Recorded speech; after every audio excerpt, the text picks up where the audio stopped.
Hello viewers, তিনবার রাষ্ট্রীয় পুরস্কারপ্রাপ্ত আদর্শ মৎস্য হ্যাচারি নার্সারির পক্ষ থেকে সকল মৎস্য চাষী ভাইদের জানাই আন্তরিক শুভেচ্ছা ও অভিনন্দন। মৎস্য চাষী ভাইয়েরা নিশ্চয়ই আপনারা অনেক ভালো আছেন। আজকে আপনাদের সামনে নতুন আরেকটি ভিডিও নিয়ে হাজির হয়েছে। আজকের ভিডিওটি হচ্ছে মরিচিনা মনোসেস তেলাপিয়া মাছের পোনা। আমার এখানে যে মাছের পোনাগুলো দেখতে পাচ্ছেন এগুলো হচ্ছে কেজিতে আপনার 4000 থেকে 5000 পিস ধরে 1 কেজিতে। আপনার এই সাইজের পোনা আমার এখানে অ্যাভেলেবেল আছে। যার সে সকল সম্মানিত মৎস্য চাষী ভাইয়েরা আমার প্রতিষ্ঠান থেকে অরিজিনাল মনোসেস তেলাপিয়া মাছের পোনা নিতে যাচ্ছেন, তার মাছ কিনে দেওয়া নাম্বারে যোগাযোগ করে আমাদের প্রতিষ্ঠান থেকে অরিজিনাল মনোসেস তেলাপিয়া মাছের পোনা আপনারা সংগ্রহ করুন। আমাদের প্রতিষ্ঠানে এখন 2000 লাইন থেকে শুরু করে প্রায় 7000 লাইন পর্যন্ত, মানে 1 কেজিতে 2000 পিস মনোসেস তেলাপিয়া নেই এরকম সাইজ থেকে শুরু করে 1 কেজিতে 7000 পিস তেলাপিয়া নেই এরকম সাইজ পর্যন্ত মাছের পোনা রয়েছে। আপনারা যে কোনো সাইজের মাছের পোনা এখন আমার কাছ থেকে সংগ্রহ করতে পারেন। আর মনোসেস তেলাপিয়া মাছের ব্যাপারে নতুন করে উৎসাহ দেওয়ার আপনাদের কিছুই নেই।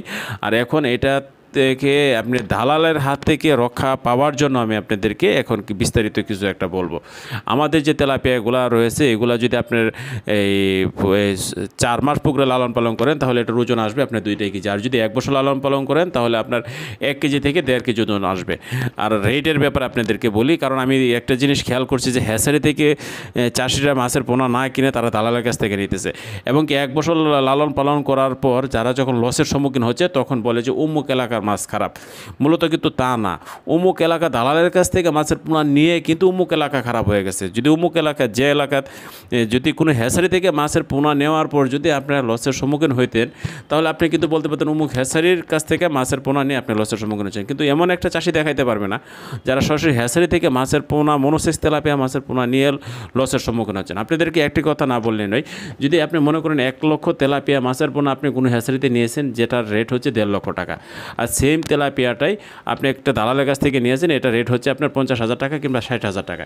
এখানে কিন্তু আপনার প্রায় 60-70,000 টাকা একটা ঘাটতি দেখা গেছে। যে হ্যাচারি থেকে মাছের পোনা যদি 1 লাখ পর্যন্ত যদি কিনেন তাহলে দেখা গেছে কি আমি 50 থেকে 60,000 টাকা বেশি দিয়ে কিনতে হচ্ছে। আর যদি দালালের কাছ থেকে কিনেন তাহলে 50 থেকে 60,000 টাকা কম দিয়ে আপনি কিনতেছেন। আর আপনার এটা যখন আপনি বাজারে বিক্রি করবেন, যখন হ্যাচারি থেকে যে পোনাটা কিনে নিয়ে গেছেন এটা আপনার কেজিতে আসবে থেকে 2টা 1 কেজিতে আসবে 2টা। আর দালালের কাছ থেকে যেটা নিয়ে গেছেন ওটা আপনার যখন বিক্রি করবেন, বা আমি 4 মাসের হিসাব দিচ্ছি, 4 মাস পরে দালালের কাছ থেকে যেটা নিয়ে গেছেন এটা হবে আপনার 10 থেকে 15টা কেজি। এখন আপনি হিসাব করেন যে আপনার 2টা কেজি আনতে যদি খাদ্য খরচ হয় 10 লক্ষ টাকা ওই 4 মাসে, আপনার ওই 10টা কেজি আনতে কিন্তু খাদ্য খরচ হচ্ছে 10 লক্ষ টাকা।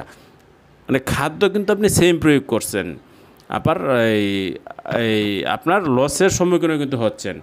এখন আপনি যদি হ্যাচারি থেকে মাছের পোনা কিনতেন আপনি কিন্তু 40,000 টাকা কিংবা 50,000 টাকা বেশি দিয়ে আপনার মাছ কিনতে হইতো, কিন্তু আপনার লাভের সম্মুখীন হইতে পারতেন। তো এটাই আপনাদের বোঝার বিষয়। আপনি আজকে এটা বলার জন্যই আপনাদেরকে ভিডিওটি করা। তো সবাই ভালো থাকবেন, সুস্থ থাকবেন। আসসালামু আলাইকুম।